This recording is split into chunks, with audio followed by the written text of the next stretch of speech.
মেয়েটা ধরফর করে ঘুম থেকে উঠল। সে আসলে একটা বইয়ের ভেতরে চলে এসেছে। দেখা গেল বইয়ের নায়িকাকে তার পরিবার সবসময় অপমান করত। পরিবার তাকে একটা 50 বছরের বুড়ো লোকের সাথে বিয়ে দেওয়ার ফন্দি আটছিল, কিন্তু মেয়েটা জানতো আসলে তার বিয়ে হবে এক শীর্ষ কোটিপতির সাথে। ঠিক সেই মুহূর্তে সেই কোটিপতি বাড়িতে এসে দরজায় কোকা দিল, কিন্তু দরজা খুলতে গিয়ে মেয়েটা হঠাৎ পা পিছলে পড়ে যাচ্ছিল। সৌভাগ্যক্রমে লোকটা ঠিক সময়ে এগিয়ে এসে তাকে শক্ত করে ধরে ফেলল। সামনে দাঁড়ানো লোকটার দিকে তাকিয়ে মেয়েটার মুখ লজ্জায় লাল হয়ে গেল। এরপর মেয়েটা ড্রয়িং রুমে গিয়ে লোকটার সাথে খেতে বসলো, আর লোকটা সরাসরি তার হাতে দিয়ে দিল $1 কোটি।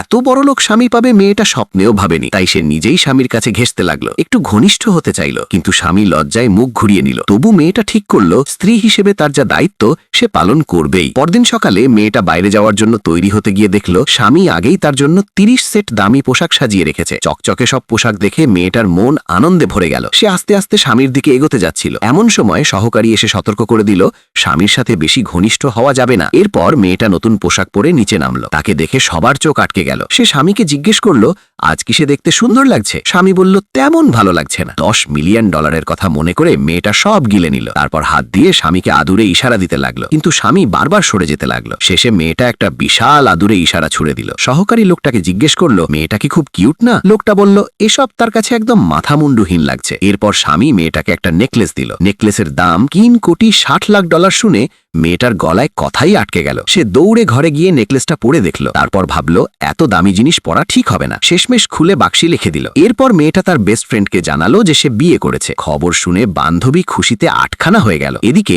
লোকটা টেবিলে নেকলেসটা পরে থাকতে দেখল আর সিদ্ধান্ত নিল নিজে হাতে স্ত্রীকে পরিয়ে দেবে। বাইরে বেরিয়ে মেয়েটার সামনে পড়ল তার এক্স বয়ফ্রেন্ড। সে তাকে জানালো বিয়ে হয়ে গেছে। বিয়ের সার্টিফিকেটও দেখালো, কিন্তু এক্স বয়ফ্রেন্ড মনে করলো মেয়েটা ভান করছে। মেয়েটা ঠিক স্বামীকে ফোন করতে যাবে, এমন সময় স্বামী নিজেই সেখানে হাজির। সে নেকলেসটা এগিয়ে দিল আর বলল পরে নাও, কিন্তু মেয়েটা লজ্জায় নিজে পড়তে পারছিল না। তখন স্বামী নিজের হাতে তার গলায় নেকলেসটা পরিয়ে দিল। সেই মুহূর্তে মেয়েটার বুকে জ্বলে উঠল এক দুর্দান্ত আত্মবিশ্বাস।